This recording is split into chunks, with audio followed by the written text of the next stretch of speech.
Assalamu alaikum wa rahmatullahi wa barakatuh. We are pleased and honored today to have with us His Excellency Dr. Moncef Marzouki, the first ever elected president, democratically elected in the Arab world and the Muslim world. Dr. Marzouki is a physician by profession and is a human rights activist. That's his love story for all his life. Dr. Marzouki, thank you so much for gracing us with your presence today. Thank you for your invitation. We can't meet you without bringing up the issue of the Arab Spring. You were one of the very few in the Arab world who was advocating for the Arab Spring, for Arab Revolution. And indeed, you were the first ever elected president after the Arab Spring. Looking back at the Arab Spring, what are the costs? What left of the Arab Spring today? Well, first of all, I would like to be very precise about the word itself, the word Arab Spring. I confess I don't like very much this word because you know what happened in Syria or in Tunisia or in Egypt was far to be a spring. You know, think about how many people were killed in Syria, how many people were killed in Egypt, etc. I prefer to talk about Arab volcanoes. You know, in 2011, we saw this 5 eruption of these 5 volcanoes in Tunisia, in Libya, in Yemen, in Syria and Egypt for the same reason, and the same reason, 2 main reasons. The first is the lack of freedoms. You know, people were fed up with dictatorship, with the fact that they are living under fear, etc. And the second point was the economic situation. People were fed up with corruption, with poverty, etc., etc. So this is why those 5 volcanoes erupted at the same time. I wouldn't say that those democratic revolution failed. I would say that we lost the first battles, but we're going to win the war. All over the Arab world, you know, they really carved for dignity, for political freedoms, for social justice, etc. And the very reason, you know, that we're behind the eruption of those still remain. And I can say that they are worsened. The situation now in Tunisia is worsening, the situation in Egypt is worsening, etc. So I expect a new waves of eruption, of volcanoes eruptions. So, as I always say, we are just the beginning of the process. We are not at the end of it. And what happens in Syria shows very well that we are at the beginning of a long and difficult process. I hope that would lead at last to the fact that we will enjoy also being citizens in our democratic states, and I hope that we will reach a level of social justice that would be acceptable for the population, that would lead to some sort of stability.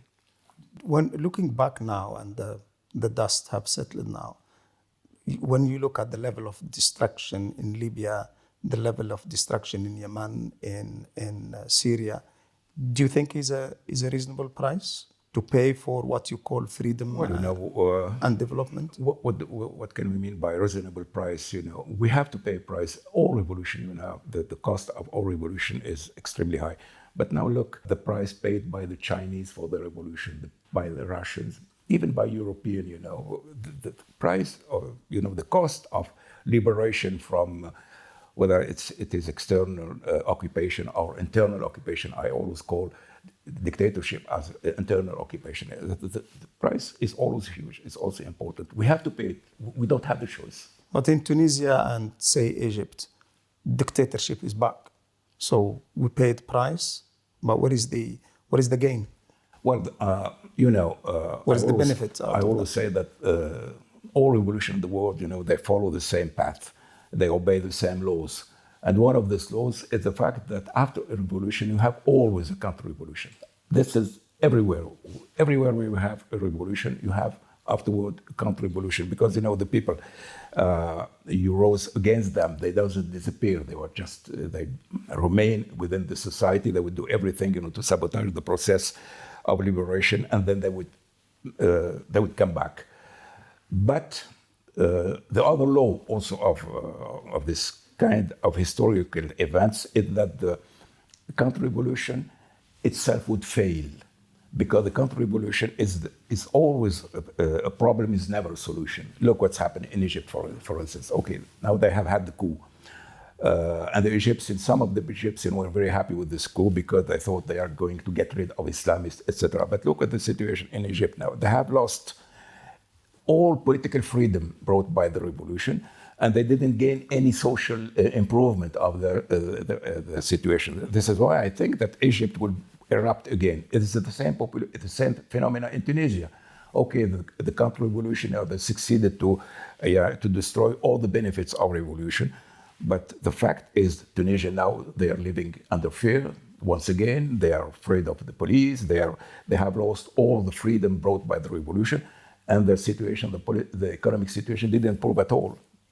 In your capacity as a president of Tunisia after the revolution, how do you qualify and quantify and classify the relationship between the new powers, the emerging Arab powers, with the West in general, and maybe with the United States as a specific? I must be very, very frank with you. I was very, very surprised by the attitude of the Western country. I thought that they would applaud, because in fact those revolutions were democratic revolution. So I thought that they would be very happy to have new members of the club of democratic states. In fact, their attitude was negative for two reasons. The first reason is elections, democratic election, bringing to power Islamists. That was not acceptable for them, because in Europe, mainly in France, being Democrats means to be secularist. You cannot, for French mind, you cannot be Islamist and Democrats. In fact, they were not true democratic revolution. And the second point is, for the American, the attitude of the new emerging power toward Israel. All of us were against this normalization. All of us were behind the Palestinian, etc. And this was not acceptable for Americans. So for two different reasons, they were not so happy with this democratic revolution, and they still are not. This is why they backed the coup in Egypt, which was extremely strange for democratic states, to back a coup against a democratic elected president, my brother, Mohamed Morsi. I do understand that the ideological background of Dr. Morsi, also elected president of Egypt, was he has this Muslim Brotherhood background and so on. But for yourself, as the first elected president, you have lectured at prominent universities in France, Harvard in United States of America. You are a long life human rights activist. You write books in English and in French, and then you are a poet. You are all of that. You are telling me they couldn't fit you within their so-called club. Once again, for many Europeans, you have to be secularist if you want to be Democrats. You cannot be Islamist. And this is the main difference between me and a lot of people, because I always said from the 90s that, in fact, the divide in politics shouldn't be between secularists and Islamists. It should be between Democrats and anti-democrats. This was my opinion. Between Democrats and dictatorship. And dictatorship. So for me, you can be secularist, but if you are the dictatorship, I have nothing to do with you. If you are Islamist and you accept democracy, the values of democracy, the political system, etc., why not? I don't mind if you are Islamist. This is your problem. It's not my problem. For me, the main divide, it should be between not secularists and Islamists. It should be between Democrats and people supporting the dictatorship. Which means people are free to elect whoever they want to rule them, and they can be held accountable. Exactly. And they have also the right to remove them from power. Exactly. Voting. This is why I said, if Nahda in Tunisia, won the election, why not? Okay, let them govern it. And wait for the result. If they succeed, they would succeed for the whole country. If they don't succeed, they would lose the next election, and then we'll get rid of them, and then we will have another political party, etc. So no election could bring Islamists to power. And they used to say, look, you are not democrats, you are just false democrats, And I Don't you think a it's like a kind of hypocrisy? Yeah? Yes. They are preaching us Yes. democracy, Yes. and when someone like you gets elected, Yeah. you can't fit the bill, you can't fit our club. Yeah, exactly. I think our friend in Western countries should think about this. The fact that maybe their commitment to democracy is not so high that they imagine. Your Excellency, if I move on to the issue of Gaza, which is became an issue for all peace-loving people, all the people who want to see freedom and justice for all. You've been a very prominent supporter of the Palestinian cause, and that's not a secret to reveal. And I believe you tried even entering Palestine with the flotilla.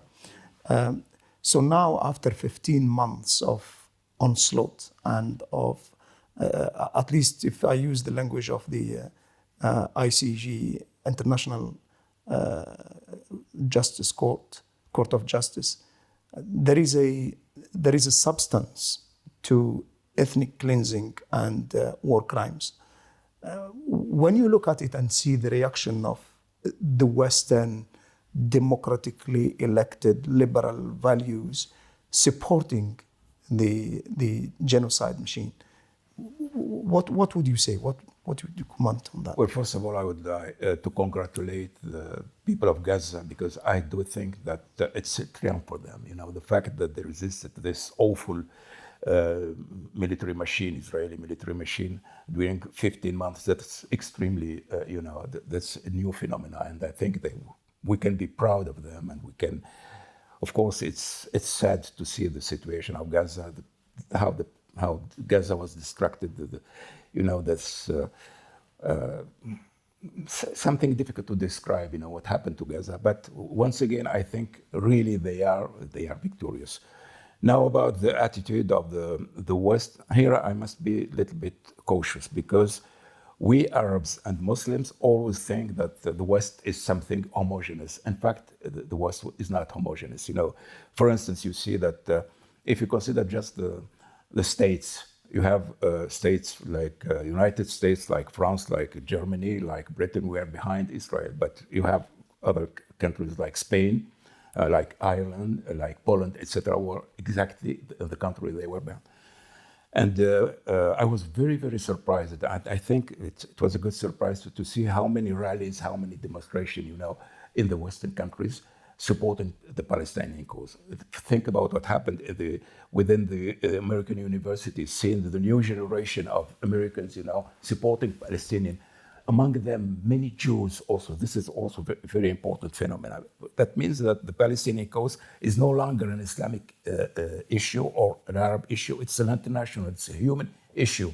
And the fact to see that a lot of Westerners, mainly new generation, supporting Palestine, supporting Gaza, once again, many of them also are Jews. For me, this is a good news. It means that, in fact, even in the West, now there's a shift. Not all Westerners now are buying the story of Israel. I think the narrative of Israel is no longer accurate in the West, and this is very important. This is why I do think that we Arabs and Muslims should now work on this. It's a new opening of the mind of Westerners, saying, "Hey, the narrative Israeli is totally false. This is the reality." And I think Westerners are now, mainly the new generation, are now ready, for our narrative. And we must not miss this opportunity, staying in the old shame and the old framework of all Westerners are against us. Islamophobia is everywhere. That's not true. So, if I understood you well, the lines of divide are being redefined. So instead of having Muslims and non-Muslims now, or Islam and non-Islam, you say now the line of divide is between those who support democratic values, i.e. the choice to choose who governs you, and on the other side of the fence is the dictatorships. And when it comes to human issues, like the issue of Palestine, so the divide is not Muslims and Jews, Arabs and Jews, Muslims and non-Muslims. So the line of divide, you can find on this side Muslims and Jews and non-Muslims backing Palestine, and on the other side the same, but backing Israel. So you are saying, if I understood you, the lines of divide are changing. Look at the attitude of Arab regime, mainly the Egyptian, etc. They were against Palestine. They were, I think, the blockade of Gaza. When we say that Gaza was under blockade, in fact, Gaza was under Egyptian blockade, because imagine that President Mohamed Morsi was in power or in charge for the moment. Do we think that Gaza would be in this situation where it is now? Of course not. Main enemies of the Palestinian cause are within our society, Arab and Muslim. Once again, the fact that seeing so many young people taking to the street in London, in Boston, in everywhere, supporting the Palestinian cause, this was, for me, very, very good news. And many outspoken are Jews, actually. Yes. A lot of Jewish voices, yes, prominent ones. Prominent. And this is, I would say, the best news. It was horrible. The 15th month was one of the most horrible period I lived in my life. But the only hope, or the ray of lightning, is mainly coming from the fact that seeing so many Westerners and so many Jews supporting Palestinian cause, this is, I think, a reason for hope for the future. Moving on, because the Arab Spring, just because people, they call it Arab Spring, so is more of an established terminology. But you call it the volcanoes. So if we move on to Syria, which is very linked to Arab Spring because is one of the 5 volcanoes, and the cause of Palestine is very linked to it.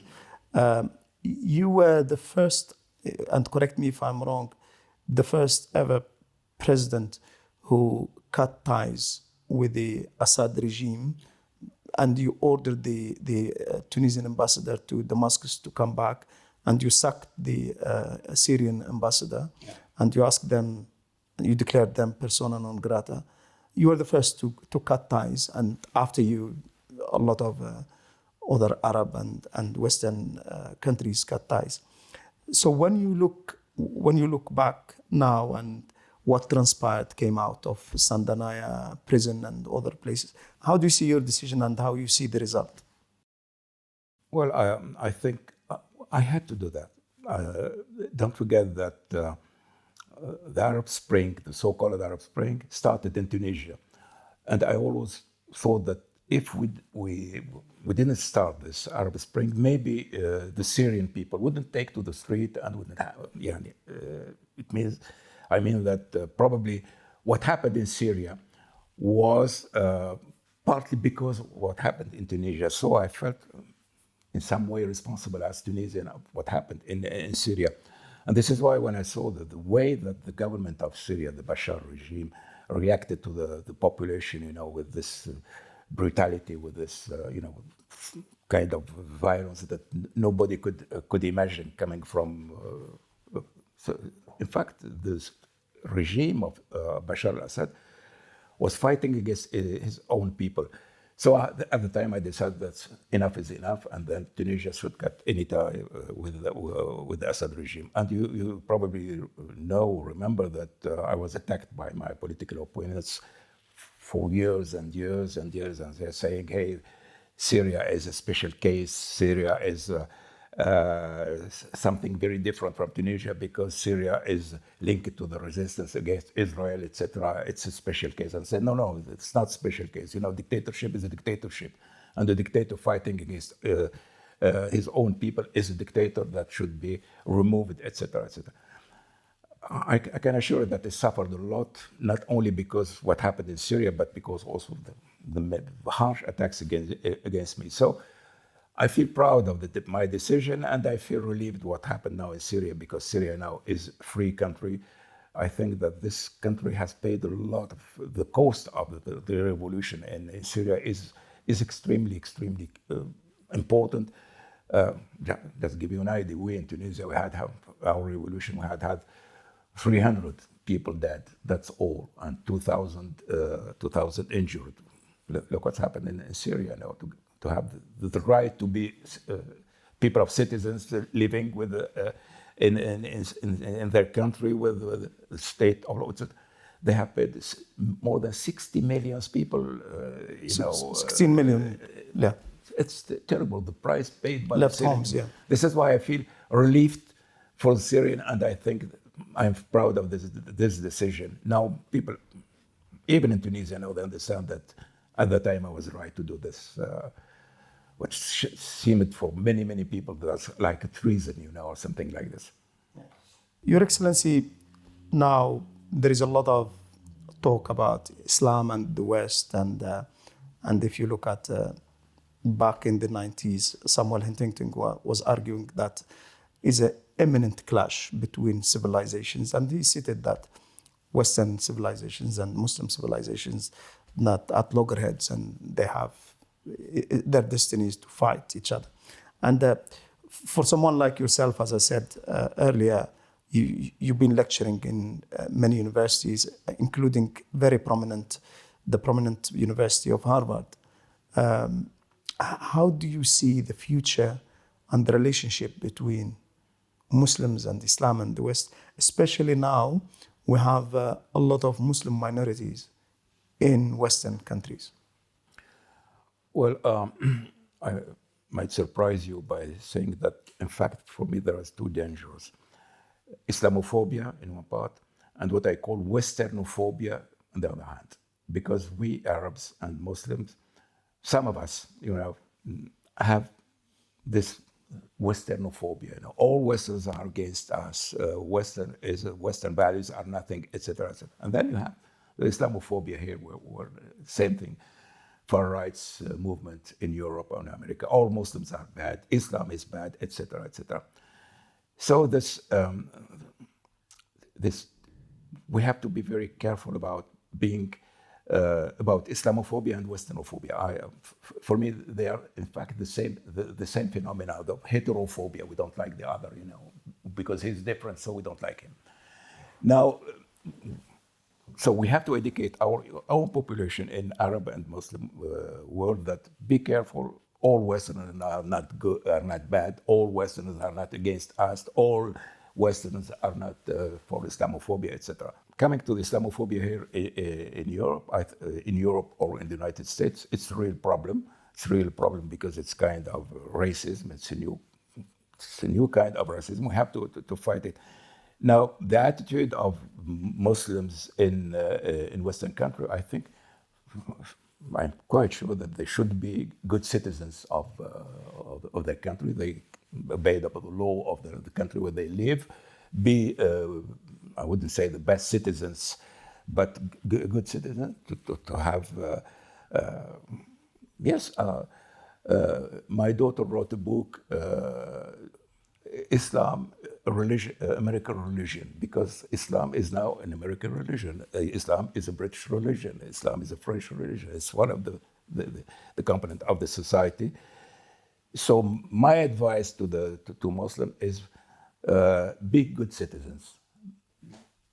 The integration is extremely important for us. Be good citizens, because this is the way that you would help the society that had accepted you, and you would help Islam itself to shine, to be accepted, to be admired, etc., etc.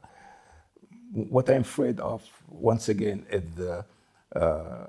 those racists we have in our Arab world against Western, and those racists in the Western country against Muslim. They are very, very dangerous for those people. They would do everything, to make us becoming enemies, to raise the level of hatred, and we have to deal with them. We have to deal with them. We have to accept that they exist, but we have to do everything, to sabotage what they want to sabotage for us, which mean integration, good relationship with the population, with the local population, etc. Being part of this population. This is what I think. Your Excellency, President of Tunisia, Dr. Moncef Marzouki, thank you for gracing us with your presence.